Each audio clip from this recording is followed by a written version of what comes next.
ఓం సాయిరామ్. శ్రీ సచ్చిదానంద సమర్థ సద్గురు సాయినాథ్ మహారాజుకి జై. మన సాయి కుటుంబ సభ్యులందరికీ నమస్కారం అండి. ఎలా ఉన్నారు? ఏం చేస్తున్నారు? మీ అందరూ కూడా సంతోషంగా, క్షేమంగా, ఆరోగ్యంగా ఉండాలని, సాయినాథుని యొక్క ఆశీస్సులు మనపై ఎప్పుడూ ఉండాలని మనస్ఫూర్తిగా ఆ సాయిని వేడుకుంటూ ఈరోజు వీడియోని మొదలు పెడుతున్నాను. ఇక ఈరోజు వీడియోలో బాబాగారి సందేశం ఏమిటో తెలుసుకుందామండి. అంతకన్నా ముందు మన ఛానల్ ఎవరైనా కొత్తగా చూస్తున్నట్లయితే ఛానల్ను సబ్స్క్రైబ్ చేసుకొని, వీడియో కనుక నచ్చినట్లయితే లైక్ చేసి సపోర్ట్ చేయండి ఫ్రెండ్స్. ఇక బాబా గారి సందేశం ఏమిటి అంటే, నీ కష్టానికి నీ సాయి ఇచ్చేటటువంటి అంతిమ తీర్పు ఇది. తప్పకుండా ఈ సాయి మాటలను ఆలకించి నీ మనసును ప్రశాంతంగా ఉంచుకునేందుకు ప్రయత్నం చేయి. నిజమే, నువ్వు వింటున్నటువంటి మాటలు నిజమే, నేనంటున్నది నిజమే. ఈ బాబా నీ కష్టానికి అంతిమంగా తీర్పు ఇవ్వబోతున్నాడు. ఇక నీ సమస్యలకు, నీ బాధలకు ఉపశమనాన్ని కలిగించబోతున్నాడు. నీ చేయి విడిచిపెట్టానని నన్ను నిందిస్తున్నావా? నేను నిన్ను ఎప్పుడూ విడిచిపెట్టలేదు. నేను నీతోనే ఉంటున్నాను. నీ వెనకే తిరుగుతూ ఉంటున్నాను. నువ్వు ఏ పని చేసినా అది విజయం సాధించేలాగా నీతో ఎన్నో ప్రయత్నాలు చేయిస్తూ ఉంటున్నాను. మరి అంతగా నాతో ఉంటే నాకెందుకు ఈ బాధలు అని అడుగుతావేమో. నేను నీతో ఉన్నంత మాత్రాన నువ్వు అనుభవించవలసినటువంటి కర్మలన్నీ వెళ్ళిపోతాయని ఎవరు చెప్పారు? నేను నీతో ఉండేది నీ చెడు సమయంలో, నీ సమయం బాగా లేనప్పుడు నిన్ను జాగ్రత్తగా ఒక దారికి తీసుకురావడానికే నేను నీ చుట్టూ తిరుగుతూ ఉంటాను. ఎందుకో తెలుసా? అటువంటి సమయంలో నీ మనసు ఎటువంటి చెడు ఆలోచనలు కానీ, ఎటువంటి చెడు నిర్ణయాలు కానీ తీసుకోకుండా ఆపేది ఈ సాయే. అయితే నీవు నన్ను అర్థం చేసుకోకుండా కష్టాల నుండి నిన్ను విముక్తి చేయలేదేమో, నీకు అవసరమైనవన్నీ కూడా నేను సమకూర్చడం లేదేమో అని బాధపడుతూ ఉంటున్నావు. అదసలు ఎంతవరకు నిజమో నువ్వే ఆలోచించుకో.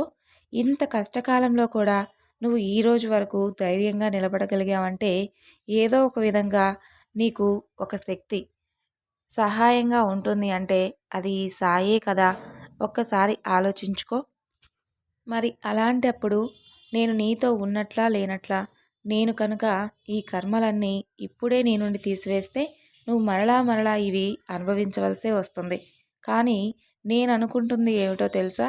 ఇన్ని రోజులు నీవు ఎంతో కర్మలను అనుభవించావు. ఇంకొన్ని రోజుల్లో నీకున్నటువంటి చెడు కర్మలన్నీ కూడా తొలగిపోయి వాటి స్థానంలో మంచి రోజులు ప్రవేశించేలా చేద్దామని చెప్పి నా ఆలోచన. దానివలన నువ్వు జీవితమంతా ఆనందంగా, సంతోషంగా జీవించాలని నేను కూడా ఆశపడుతున్నాను. మరి నాకు కూడా నా బిడ్డలు సంతోషంగా ఉండాలనే ఆశగా ఉంటుంది కదా. ఇక ఈ జీవితమంతా అలాగే సుఖ సంతోషాలతోనే ఉంటావు. ఇకపై ఏ జన్మలో కూడా నీకు ఎటువంటి కర్మలు అంటావు. నీ చెడు కర్మలు అన్నీ ముగిసేటటువంటి సమయం రాబోతుంది. కేవలం అతి త్వరలోనే నీ చెడు కర్మలన్నీ పూర్తయిపోయి నువ్వు భవిష్యత్తు అంతా కూడా ఏ విధంగా అయితే కలలు కన్నావో అవన్నీ బంగారుమయం చేసుకోబోతున్నావు. సుఖ సంతోషాలతో జీవించబోతున్నావు. కాబట్టి శాంతంగా ఉండు, ఓర్పుగా ఉండు. నువ్వు అనుకున్నట్లే సమస్తము జరుగుతుంది. జరిపించేలా ఈ సాయి బాధ్యత తీసుకుంటాడు. నీకంతా మంచి చేస్తానని మాటిస్తున్నాను. నువ్వు ఆనందంగా జీవించాలని, నీ కుటుంబంతో కలిసి హాయిగా జీవించాలని ఈ సాయి ఎప్పుడూ కూడా నిన్ను ఆశీర్వదిస్తూనే ఉంటాడు. ఇక నీవు తప్పకుండా తెలుసుకోవాల్సినటువంటి మరొక విషయం ఉంది. అదేమిటి అంటే, నువ్వు నీ గతం గురించి ఆలోచిస్తూ గతంలో నీవు ఏదైతే కోల్పోయావో, అంటే కొన్ని కష్ట నష్టాలు కావచ్చు, కొన్ని కోల్పోయినవి కావచ్చు, వీటన్నిటి గురించి ఎక్కువగా ఆలోచించవద్దు. ఎందుకంటే వాటి ప్రభావం నీకు ఎక్కువగా ఉంటుంది. గత జీవితం అంతా కూడా ఏదో ఒక విధంగా నష్టపోతూ బాధలు పడుతూనే వచ్చావు. కాబట్టి అటువంటి గతాన్ని పదే పదే తలుచుకోవడం వలన నీకు ఎలాంటి ఉపయోగం ఉండదు. ఇప్పటికే నువ్వది తలుచుకుంటూ నిరాశలోనే కృంగిపోతూ ఆ గతంలో నుండి బయటకు రాలేకపోతున్నావు. ఒకటి గుర్తుపెట్టుకో, గడిచిపోయినటువంటి గతాన్ని ఎప్పుడూ కూడా మనం ఆలోచనలోకి రానివ్వకూడదు. నీ భవిష్యత్తంతా బంగారమయం చేసుకోవడానికి ఆలోచనలు చెయ్యి. అనుభవించినటువంటి బాధలు, కష్టాలు ఇక చాలు. ఇకపై సుఖ సంతోషాలు అనుభవించడానికి మంచి మంచి ప్రణాళికలు వేసుకో. నువ్వు ప్రస్తుతం జీవిస్తున్నటువంటి ఈ సమయం అంతా నీ భవిష్యత్తు కోసం ఆలోచనలు చేస్తూ ఉండు. నీ భవిష్యత్తు కోసం కష్టపడు. గతంలో నుండి నువ్వు పాఠాలు నేర్చుకోవాలే తప్ప గతాన్ని తలుచుకొని అప్పుడు అలా చేసి ఉంటే బాగుండేది కదా అనుకుంటూ నిరాశ చెందవద్దు. వాటి వలన సమయం అంతా వ్యర్థం అవడమే తప్ప నీకు ఎలాంటి ఉపయోగమూ లేదు. నీ వర్తమాన కాలం, నీ భవిష్యత్ కాలం ఎలా ఉండాలి అనేది నువ్వు చూసుకో. నీ భవిష్యత్తు అంతా బంగారు బాటలు వేసేటటువంటి అవకాశం ఈ బాబా నీకు కల్పిస్తాడు.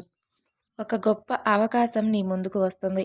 ఆ అవకాశాన్ని నీవు సద్వినియోగపరుచుకోవడానికి నువ్వు సరైనటువంటి ఆలోచనలు చేస్తూ ఉండు. జరిగిపోయిన దాని నుండి గుణపాఠం నేర్చుకొని ఇప్పుడు జరగవలసిన దానికి బీజం వెయ్యి.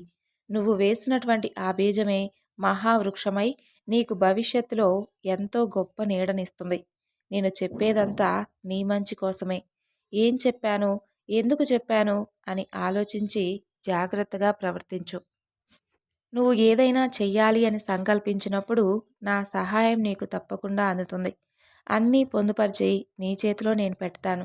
అలా పెట్టడం అనేది సమంజసం కూడా కాదు. నువ్వు అనవసరంగా సమయం అంతా వృధా చేసుకొని ఖాళీగా ఉంటూ ఏవేవో గడిచిపోయినటువంటి ఆలోచనలు మాత్రం చేయొద్దు. నీ భవిష్యత్తుకు నేను భరోసా ఇస్తున్నాను. ఖచ్చితంగా స్థిరమైనటువంటి జీవితం ఏర్పడుతుందని మరొకసారి చెబుతున్నాను.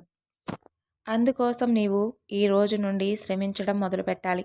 చిన్న పని కాదు, పెద్ద పని కాదు. కష్టపడడానికి, గౌరవంగా జీవించడానికి నీకేదైతే అవకాశం ఉంటుందో ఆ పని చేసుకొని గౌరవంగా బ్రతుకు. నువ్వు కోరుకున్నవన్నీ కూడా నీకు లభిస్తాయి. కల్మషమే లేనటువంటి నీ మనస్తత్వం అంటే నాకెంతో ఇష్టం. అలాంటి నీకు అన్యాయం జరుగుతూ ఉంటే ఈ సాయిని నేను చూస్తూ ఉంటానా? అన్నిటికంటే నువ్వు ఏది కోరుకున్నా, నీ మనసుకు ఏది అనిపించినా సరే ఉన్నది ఉన్నట్లుగా ఈ సాయి ముందు చెబుతావు. అంతగా నమ్మినటువంటి నీకు అంతా మంచే జరిగేలా చేస్తాను. నీ వంతుగా నీవు నీ ప్రయత్నాన్ని గట్టిగా చేసి చూడు. గెలిస్తే తప్పకుండా మంచి విజయం వస్తుంది. ఓడితే ఒక గొప్ప అనుభవం వస్తుంది. ఇప్పటికే ఎన్నోసార్లు ఓడిపోయి ఎన్నో అనుభవాలను నేర్చుకున్నావు. ఇక నుండి నీకున్నటువంటి కష్టాలు, సమస్యలు అన్నీ పూర్తిగా తొలగిపోయి తప్పకుండా విజయదేవత నిన్ను వరిస్తుంది. ఫలితాన్ని ఆశిస్తూ పరిగెత్తకుండా పని చేస్తూ పో. అప్పుడు తప్పకుండా నీకు ఫలితం పరిగెత్తుకుంటూ వస్తుంది. మరొక విషయం కూడా చెబుతున్నాను. నువ్వు కోరుకున్నట్లే నీ సమస్యలు అన్నీ తొలగడానికి అవసరమైనటువంటి ధనాన్ని నువ్వు చేస్తున్నటువంటి పనిలో సంపాదించడానికి తప్పకుండా నీకు వీలు కలిగిస్తాను. మరి నువ్వు నాకు మాటిచ్చినట్లుగా అందులో కొద్ది భాగం పేదవారికి సహాయార్థంగా ఉపయోగిస్తావు కదూ. నేను నిన్ను నమ్ముతున్నాను. నువ్వు కూడా నా నమ్మకాన్ని వ్యర్థం చెయ్యవు అని అనుకుంటున్నాను. నీపై నాకు ఆ నమ్మకం ఉందిలే. సంతోషంగా ఉండండి. సో విన్నారు కదండి ఈరోజు బాబాగారి సందేశం. ఈ సందేశం మీ అందరికీ నచ్చింది అనుకుంటున్నాను. నచ్చితే తప్పకుండా మరికొంతమందికి షేర్ చేయండి. మరొక చక్కని బాబాగారి సందేశంతో మరలా కలుసుకుందాం. అంతవరకు నమస్కారం. ఓం సాయిరామ్. సర్వేజన సుఖినో భవంతు.